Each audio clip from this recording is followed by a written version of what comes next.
ఉప్మా తినుంటారు, దిబ్బ రొట్టె తినుంటారు గానీ, ఉప్మా, దిబ్బ రొట్టె ఎప్పుడైనా తిన్నారా? తినకపోతే మాత్రం ఈ రెసిపీ మాత్రం ఒకసారి ట్రై చేసేసేయండి. చాలా బావుంటది టేస్ట్ అయితే మాత్రం. ఇది చాలా పాతకాలపు రెసిపీ. ఇదైతే మాత్రం పెసలు, దాని తర్వాత బియ్యం కడిగి ఆరబెట్టి, దాని తర్వాత తిరగల్లో ఇసురుకుంటే ఈ పిండైతే రెడీ అవుతుంది. ఆ పిండినైతే మాత్రం మొన్న ఊరు నుంచి అయితే తీసుకొచ్చాను. దీనికోసం అయితే బొగ్గుల్లో అయితే ముందే అయితే కాల్చుకొని పక్కన పెట్టుకోవాలి. దాని తర్వాత అయితే ఉప్మా తాలింపు కోసం ఉప్మా అన్నీ ఏసుకోవడమే. పచ్చిమిర్చి కొంచెం ఎగస్ట్రా యాడ్ చేసుకోండి. అల్లం ముక్కలుగా యాడ్ చేసుకుంటే టేస్ట్ బావుంటది. మా పిల్లలు అల్లం తినరని చెప్పేసి ఇలాగైతే తురిమేసి అయితే యాడ్ చేశాను. టమాటీ, కొత్తిమీర ఆప్షనల్. టేస్ట్ కోసం మాత్రం యాడ్ చేశాను. లేదంటే స్కిప్ చేసేయవచ్చు.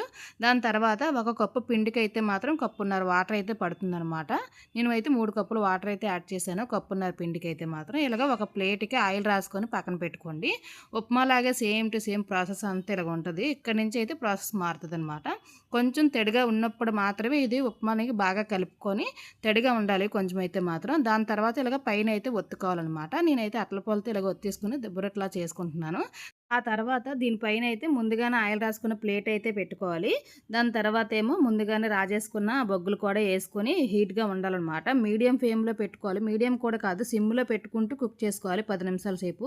మన దిబ్బరొట్టె అయితే రెడీ అయిపోతుంది. టేస్ట్ అయితే చాలా బావుంటది. ఇది అమ్మమ్మ కాలం నాటి రెసిపీ అనమాట. మా అమ్మమ్మ దగ్గర ఫస్ట్ టైం వంట నేర్చుకున్నానంటే ఈ దిబ్బరొట్టె నేర్చుకున్నాను. ఇదంటే నాకు చాలా ఇష్టము. టేస్ట్ అయితే ఎక్సలెంట్‌గా ఉంటది. ఎవరైనా మాత్రం ఒకసారి ట్రై చేయండి. అది టేస్ట్ మాత్రం చాలా బావుంటది. దీనికి చట్నీ కూడా అవసరం లేదు.